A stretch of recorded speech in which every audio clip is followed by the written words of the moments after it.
Let me talk to you this morning about something that is really heavy on my heart, and yet it is something that I think I could only give, perhaps in a place like this. I know full well, before I start, that some of the things I'm going to say today, you're not going to agree with, some of you. Some of you will say, yes, too quickly, not understanding the depth of it, and some of you will say, no, I can't accept that.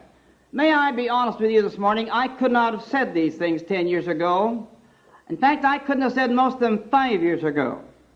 And so it's a growing process with me. And if I try this morning to stretch your minds, I hope you'll understand that I am trying to do that, and that I do not claim to know all the little particulars about the things that I'm going to talk about. I perhaps am going to talk beyond my own faith, too, and I think a speaker that doesn't do that doesn't get very far. I want to talk this morning on the 91st Psalm.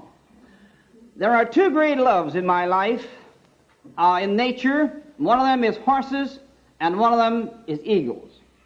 I haven't time to talk about horses this morning, but I am going to talk about eagles.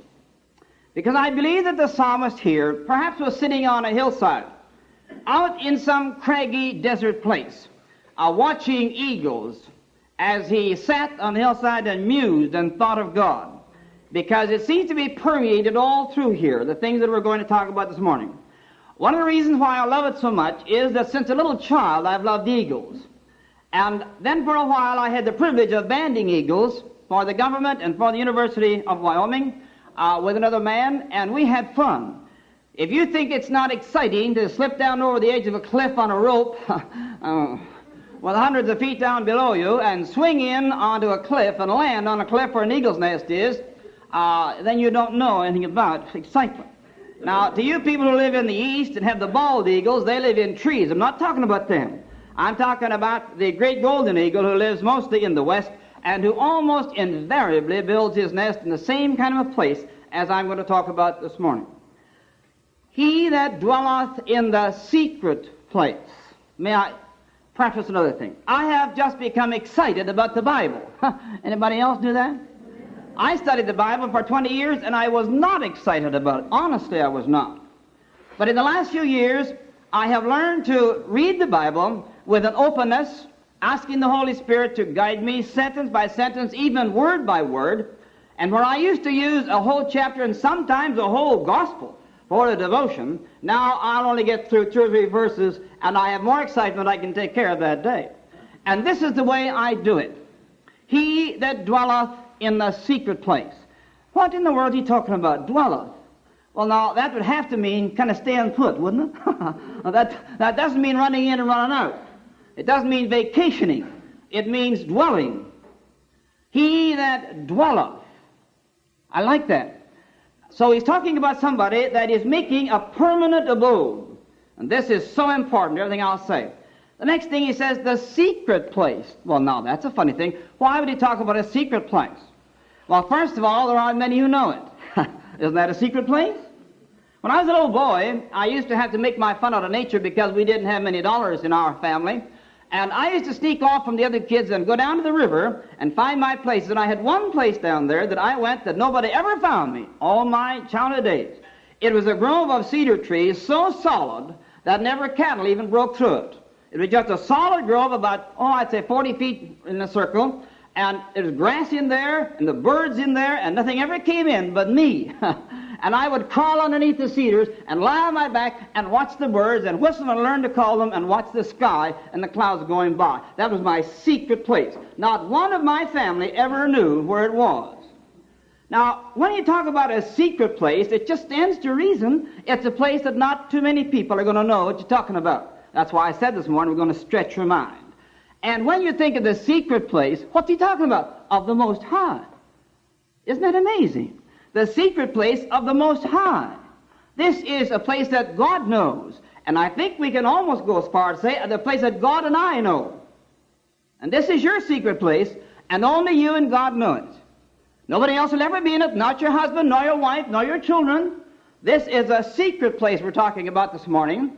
He that dwelleth in the secret place of the Most High shall abide. Here he comes back again. He won't leave it, will he? Abide. Abiding and dwelling have the same connotation always. He that dwelleth in the secret place of the Most High shall abide under the shadow. And by the way, did you ever try to get under something, under a shadow? You've got to get awful close to something to be under a shadow, don't you? Of course, that's like the hypocrites in the church, you know. They have to be smaller than the people, the hypocrites, the criticizers, have to be smaller than the hypocrites to hide behind the hypocrites in the shadow. You have to be smaller than something to hide in the shadow. The shadow, now listen, a shadow is always in close proximity. Now let's get this first verse. We may never get very far here today. He that dwelleth in the secret place of the Most High shall abide under the shadow of the Almighty. This verse literally just gives me goose pimples. Inside, I just get full of thrills as I think of this one verse. Now let's go to the eagles. I said that it isn't such a dangerous thing as far as the eagle is concerned. People think eagles are very dangerous. They're not. They'll knock you with the wing, and they'll knock you off the wall if they can with the wing, but I have never seen an eagle strike with its beak or with its talon a human being. They're only trying to knock you away from the nest. Now, these eagles in the West always build their nest in the same kind of places. In fact, I've only seen one that wasn't, and that was in an area where they couldn't find the place they should have found. They build where there's an overhang, and then there's a ledge underneath it. So there's a straight cliff below. No animal can get up there. And there's an overhang on top. If any animal started coming out, they'd fall off. You can't come over an overhang unless you got a rope. You can't do that, you see. So no animal can ever get to that nest, and they can't. And no bird will dare venture near an eagle's nest because why? They are king of birds. And the rest of the birds don't dare come near the nest. So a little eaglet has perfect protection as long as it stays by the nest. Now that shelf may only be 1.5 feet wide. It may be 5 feet, 10 feet, 15 feet long. They're all different. And here's this great coarse nest made of sticks and stones, which they build on year after year until you wonder how long they're going to keep on doing the same nest. They wonder why they don't move over, but they don't. Here this little eaglet, and I've banded them when they were when they're born, they're snow white. There is a black beak, 2 black eyes, 2 black feet, and the rest is just snow white as anything you ever saw. They are the most beautiful little bundles of white. And then they keep that way for quite a while until the big black pin feathers start, and then they get horribly ugly. But as they are these little white balls, and we get them in this stage if we can. Now, here are these little tiny eaglets just able to walk. They've got nowhere to go, and they're on a shelf here. They can't get up, they can't get down, they can't get out sideways. They've got a shelf and a nest here. So the parents let them wander around there on that shelf a little bit. But here is the secret of this. Now, get back to the wording here. He that dwelleth in the secret place of the Most High. Let's illustrate the mother bird or the father bird, the parent bird, as God, if we may here, and we as his children. Here is a picture of a little bird in this place, protected by its parent. Now, if that parent is there, which they are always one of them there or close by, if that parent is there, there is nothing that can touch that little eagle, except one thing, one chance, one circumstance. There's nearly always 2 little eaglets in a nest. I have seen 3, I have seen 1, but nearly always 2. Here are the 2 little eaglets, and one is the prodigal son, and one is a stick-at-home that stayed home. We have 2 little birds here. This little prodigal, he decides that he can run his own show. Of course, that wouldn't be you or me. He can run his own show. So when the eagle screams that there's danger, you see, from the high up in the heavens, that great scream that just makes you chill when they scream, when danger comes, and this little eagle says, take care of myself. So off strut he goes across. Now the old bird there can't take care of 2, not unless they're close together. So the one that stays under the shadow cannot be hurt. But the one that wanders off by itself can be taken and destroyed by another bird if it dared. Do you get the point? It's the dwelling in the shadow, not in the same place, not nearby, in the shadow. He that dwelleth in the secret place of the Most High shall abide under the shadow of the Almighty. I will say of the Lord, He is my refuge. And may I just say this, though it may seem commonplace, what do you rush to first when trouble comes? The doctor? They're good. The lawyer? Your husband, your wife? The neighbor? The police force? What do you run to when trouble comes? We were traveling over some white ice on the way to one of the great international Christian leadership programs. Back was the year that President Eisenhower had a heart attack. And we were on our way, 5 of us, 5 men from the west in a car. The only reason they allowed us to leave that day in the city because the highways were all blocked was because all of us had lived on ice all of our life and lived in Wyoming, and they let us go. And we went and we started going faster and faster and faster. No traffic, you know. It was slick, but he was a good driver. And he was going faster and faster. And suddenly he was up to about 6 miles an hour, which he never should have been. But as he drove over this ridge, in front of us were scores of cars all over the road, 3 huge trucks in the ditch, police cars everywhere, people standing over, and we were headed straight for them on thin white ice. Well, when the people saw us come over the ridge, because nobody's supposed to be on the road, when the people saw us come over the ridge, I'll never forget those people's faces. They knew somebody was going to get killed, and they were going to get hurt, and we were going to go right. We could not stop. I'll never forget reaching out from the back seat, putting my hand on the back shoulder of the driver and saying, "Jesus, take over." You couldn't have done it any faster. And honestly, that car went toward them at 60 miles an hour and wound between all the cars and trucks and people and run on out and never stopped. And I turned and looked out the back window, and the policeman just couldn't believe what was that went by. Well, they didn't realize that we had a real good chauffeur.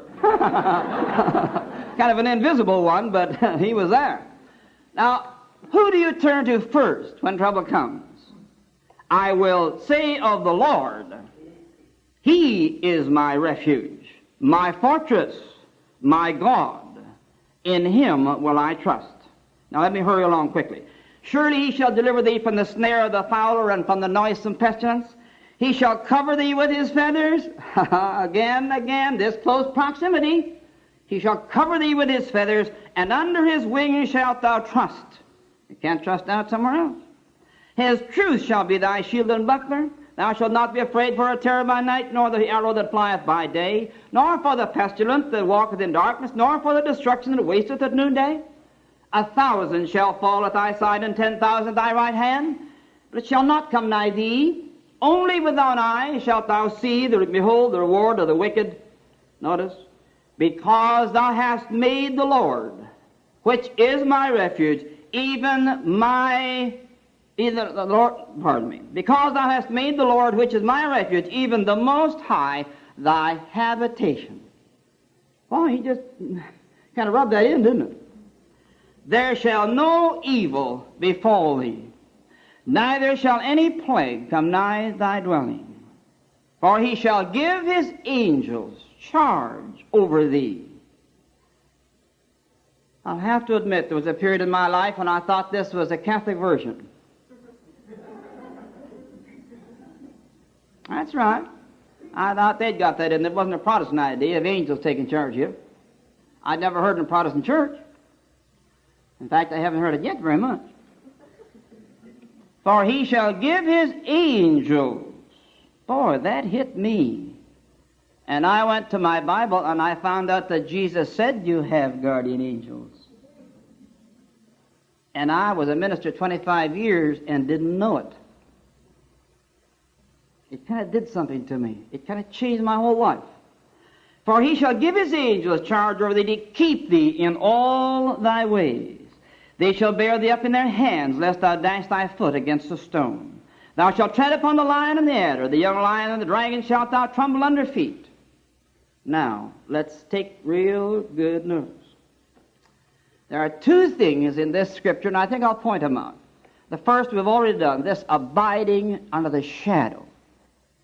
There's 2 things. You see, we say this is not true. These are figures of speech. This isn't true. And we look at Christian people and say, it isn't true. Look at what trouble's here. Look at the problems here. And this isn't true. Just isn't true, see? But we fail to realize there are 2 qualifying statements. The first, which we've already covered, and the second is, because he hath set his love upon me. I have done much counseling for many years. I have read lots of books, more than I needed to, and I have taken lots of courses on family counseling. I have never yet found a definition for love.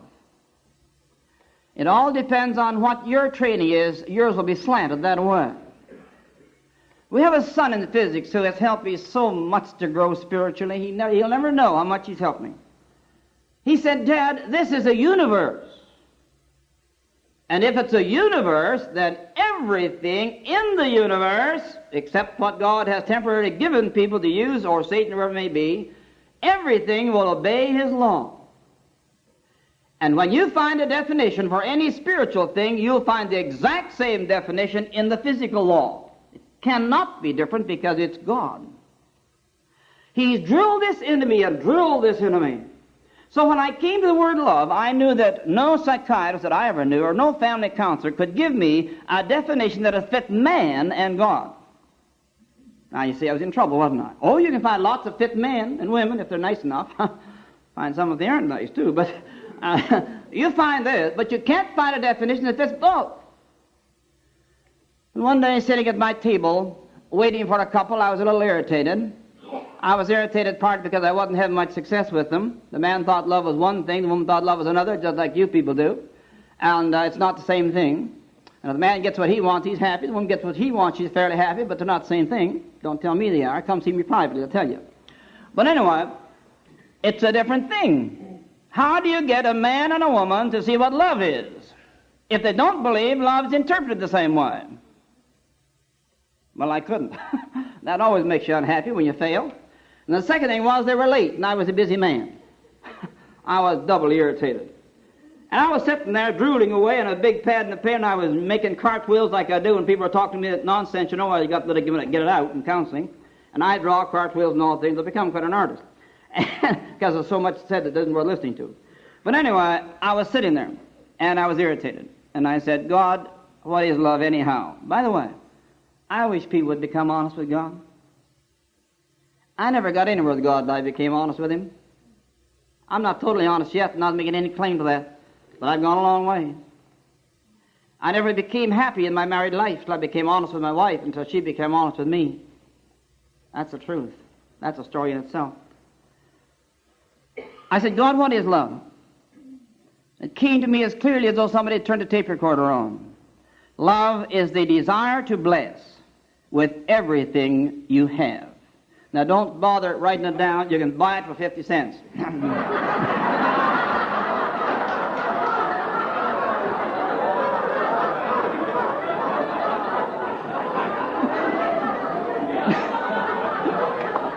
I may not sell my books, but I'll sell my models. I can't take time to tell you the story of how this came into being. But soon after that, I was in West Virginia. And I said that God had given me this motto. A couple who had come there as the last resort, they were already in the divorce court, went home, took a crayon and a piece of paper, and made this motto, just like this, set it up in their house. A year later, they came to visit me away over in Ohio and told me their family life had been transformed because of this motto. And that was the beginning of it, and thousands upon thousands. I had 5,000 villages last week again, more, have gone across this nation. I dare you to take this one of these home. And when your child starts to fuss, I don't care whether it's high school or younger, put your arm lovingly around it and say, let's go read the motto. And together read out loud, love is the desire to bless with everything you have, and see what happens. I dare you. I'm not saying this because we want to sell it. I'm saying it because it'll help you. So God said to me, love is the desire to bless with everything you have. And by the way, that has nothing to do with what the other person does. There is no ifs, ands, or buts. It's not 50-50. And where is Cliff? He said last night something about 75-25. It's 100 each way, Cliff. You got it all wrong. It's 100 each way. It's not 50 and 75%. It's all the time for the other person. That's love. And as God said that to me at my desk, I just became alive. I said, that fits God. And we had it. I knew it was right. Because it fits not only the world, but it fits God. God gave us everything he had while we were yet sinners. Not, if you be nice, Reg, I'll take you in after a while. No, I'll take you right now. Just the way I was, a prodigal. So see, it does fit both. Oh, I got to hurry on. Because he has set his love.